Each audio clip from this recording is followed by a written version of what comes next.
So in this video, I'm talking about pull-ups, the exercise that people love to hate. They love to hate it because most people can't do 10 decent pull-ups all the way up, all the way down unassisted. And these days, unless you have a serious athletic background, very few men or women who are untrained can even do one pull-up.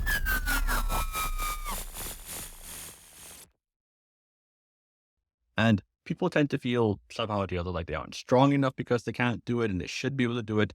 But the reality is it's a very difficult exercise to do for men and for women. Now, the question is, why is there such a discrepancy? Why can some people do pull-ups so easily? And I'll use myself as an example because I've always been able to do pull-ups relatively easily. But there's a reason why people like me can do pull-ups so easily compared to others. And in this video, I'm going to talk about exactly what that secret is. So stay tuned. We'll talk more about this.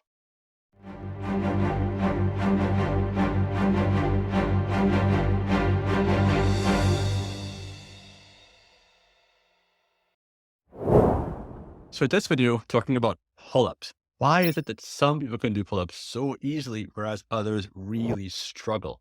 But before I go any further, I'd like to thank everyone tuning in, especially those who say this to be a one-stop place for anyone interested in training naturally and without supplements. Thanks so much for all the support, and do be sure to like, subscribe, and hit that bell so you're first in line to get the new content as it comes out. So on to our question at hand. Why are pull-ups so difficult? And why can some people do pull-ups so easily, whereas others really struggle? Well, first off, it's a simple matter of basic physics. If you're going to be doing a pull-up, it's not like any other exercise. Let's compare it with another exercise, like let's say a bicep curl. If I'm going to do a biceps curl and I'm just starting off, I'm going to start with a relatively light weight that I can handle in order to actually be able to do the exercise. I'm not going to put more weight than I can lift to do it for the first time. Problem with pull-ups is that because it's a body weight exercise, you literally are starting with your maximum weight.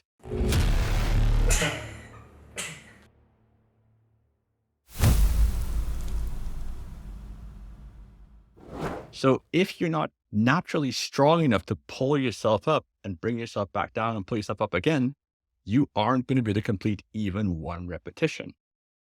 Which leads to point one. And point one is people who weigh less tend to be better at doing pull-ups. Once again, it's basic physics. The more you weigh, the harder it is to do a pull-up. Now, rates of obesity have skyrocketed over the past 20 years. And even globally, average body weight has significantly increased, making it far less likely the average man or woman can do a single pull-up. So next time someone who doesn't weigh that much says that pull-ups are easy, understand that it might not apply to you. And so if you were focused on trying to do as many pull-ups as possible, it would make sense to reduce your body fat percentage as much as is humanly possible. But what about people like myself who weigh well over 200 pounds, but can easily do pull-ups? And that's what we're going to talk about today, because I think by going over how it was that I was able to do pull-ups and do them relatively easily, it will shed some light as to why some people can easily do pull-ups and others can't, even though their body weight isn't on the lower side. So on my own journey with pull-ups, I was first introduced to pull-ups when I started doing ninjutsu. And within ninjutsu, there's a very strong component of climbing. And one of the key movements in our training to be able to climb are pull-ups. And keep in mind, when I started ninjutsu, I weighed somewhere around 120 to 125 pounds. It was literally right before I started lifting weights. And the combination of having such a light body weight, plus the fact that I've been doing martial arts since I was 9 years old and was in relatively good physical shape at the time, made doing pull-ups almost effortless. And I also did a considerable amount of free climbing, which I absolutely love. And I was really good at it because I didn't weigh that much. And so pulling myself up, even with one arm, wasn't that difficult. Now, after having survived a pretty nasty accident, I stopped the free climbing, but I started bodybuilding. And my early bodybuilding coaches were really heavy on the idea of doing pull-ups, which for me weren't that hard because, again, I only weighed at that time 125 pounds. And here's where it gets interesting. If we think about the story of progressive overload that's usually told about that athlete, Milos of Creton, who, as legend would have it, would lift a young heifer onto his shoulders every day. Then years went by and the heifer got bigger and bigger. He got progressively stronger and stronger as he was able to adapt to the small increases in weight of the heifer,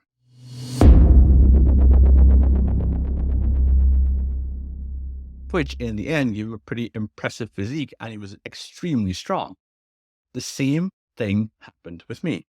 When I started off at 125 pounds, I was able to do pull-ups. And as I slowly got bigger and bigger, I was still able to keep on doing pull-ups because my muscles had enough time to adapt to my increasing weight. And so even at my heaviest at 252 pounds, I could still do at least 10 pull-ups because it took me 8 years to get to that weight, which was more than enough time for my muscles to adapt to the progressive overload. Now, does that mean you won't be able to do a pull-up if you didn't start doing them when you were younger or you don't weigh that much? Absolutely not. I have seen many men and women being able to do unassisted pull-ups who started off not even being able to do one pull-up. So it is possible if you work at it. But there's one very important point in terms of how our muscles work if you want to get the benefit of a pull-up, but you can't do a pull-up. Now, our muscles contract concentrically when we pull ourselves up, but they also contract eccentrically when we lengthen our muscles and come back down from a pull-up movement. That's the point in time in any exercise where we have the most muscle damage as the muscle lengthens. Now, it's that muscle damage that signals to our brain that we need to have our muscles repaired bigger and stronger than they were initially in order to deal with the overload we just experienced. And so if you can't do a regular pull-up, but do a jump pull-up, where you jump up to the bar and lower yourself under control, you will have a significant amount of stimulation of your latissimus dorsi muscles. That's actually not too far off from someone who can do regular pull-ups. In fact, if you do it to the point of momentary negative or eccentric failure, you would actually get a stronger contraction and work your back muscles even more so than someone doing regular pull-ups who's not pushing it. In fact, jump pull-ups are so effective that I would strongly recommend anyone who can do pull-ups to add them to your routine because you will see a significant difference in your overall back development. And I strongly encourage these exercises with my own back development as well. So I hope this video gives some food for thought. Thanks so much for tuning in. And as always, Excelsior.